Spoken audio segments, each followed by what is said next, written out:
Welcome back, everybody, to another episode of The Movie Social. We're your hosts, Steph and Rick. What up, what up, what up? Today's episode, we're going to be doing another edition of the Black Excellence. For this episode, we're going to be doing John Boyega and Zendaya. Now, a lot of you probably have heard of John Boyega, and you definitely should have also heard of Zendaya. And both of them in recent weeks have been in the spotlight for a lot of things, including Zendaya's new movie Doom, which we definitely got to talk about that another day. And of course, John Boyega's big activism that he's been doing about the Black Lives Matters and protests and not caring about his career at all, but wanting justice. But I'm gonna let Steph go first with Zendaya. All right, so Zendaya, she's been in anything. We actually watched her grow up, and from a Disney Plus, or not Disney Plus, but Disney Channel and other things that she's been in. Mm-hmm. My favorite thing of her, other than Euphoria, I'm gonna let Rick do Euphoria because we already discussed this. My other favorite thing, like I love her Mary J. In Spider-Man. You know, it's different. You know how you always get this Mary J. who's like this high school popular girl who all the boys are fawning over her and all this stuff. This is different. This Mary J is reserved. She's weird. She's quirky. She's reserved, and she's just different from compared to the other Mary J's. And seeing that being brought to the screen is awesome, because you know every movie when you have something like as historic or as big as Spider-Man, everything has been the same. We did have a switch up with Gwen Stacy being in Spider-Man, but she still was popular. You know, she was still like one of the cute girls in school, whatever the case may be. But with Zendaya playing Mary J, she's like punk. She's very smart. She has a quirky attitude and stuff like that. It brings a different and a refreshing dynamic, and I just love her Spider-Man, her Mary J. and this Spider-Man, and I hope that they keep letting her, like, you know, progress with this role, because she's killing it. She's absolutely killing it, and it's my hats off.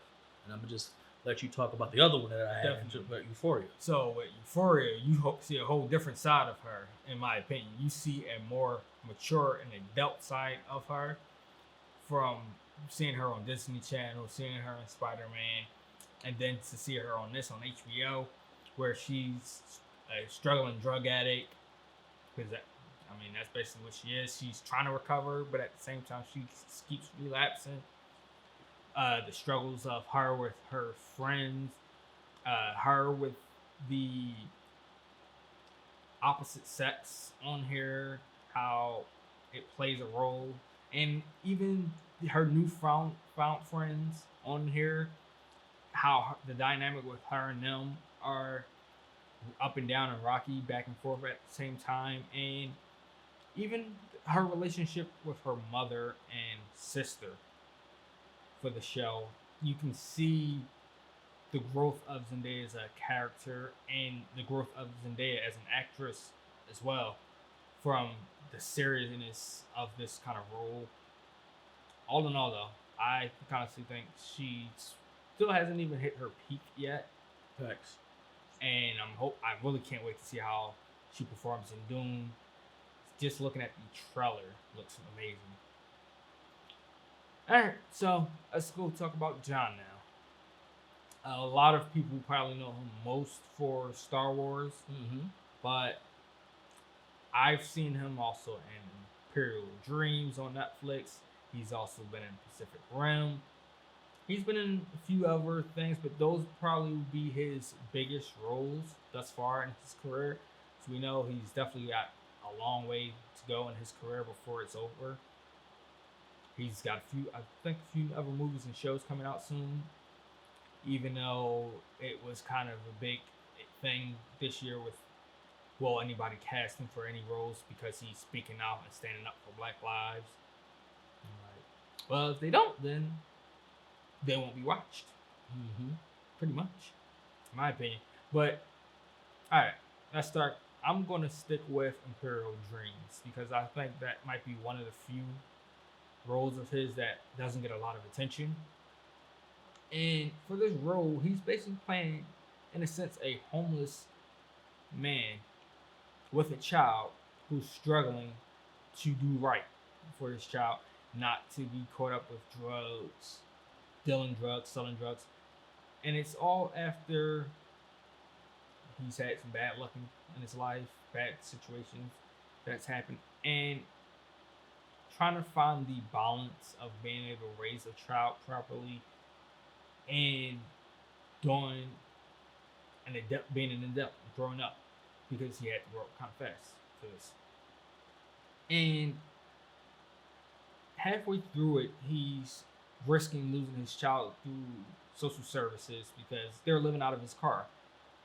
He he pretends to try and stay at a friend's house off and on, and then that doesn't work out. He gets caught up in the local gang situations. It's a whole lot that happens, but you can see the different side of John's character's growth from this versus Star Wars, where he's playing more of a upbeat character versus a serious, struggling character.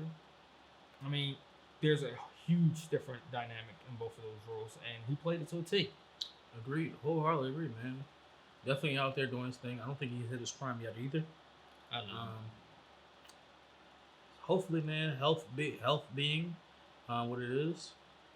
Hopefully, we get to see more of these two amazing actors and actresses in the Black community. Definitely, because I think they both have the potential to play some big roles. I mean, Zendaya, yeah, she's played a big role in a lot of films, and John, I mean, he's played a supporting cast in Star Wars. I think his role should have been better and bigger than what it was, but it is what it is for that. We'll see soon what comes next for both of them.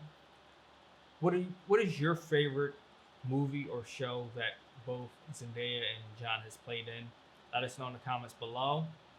And until next time.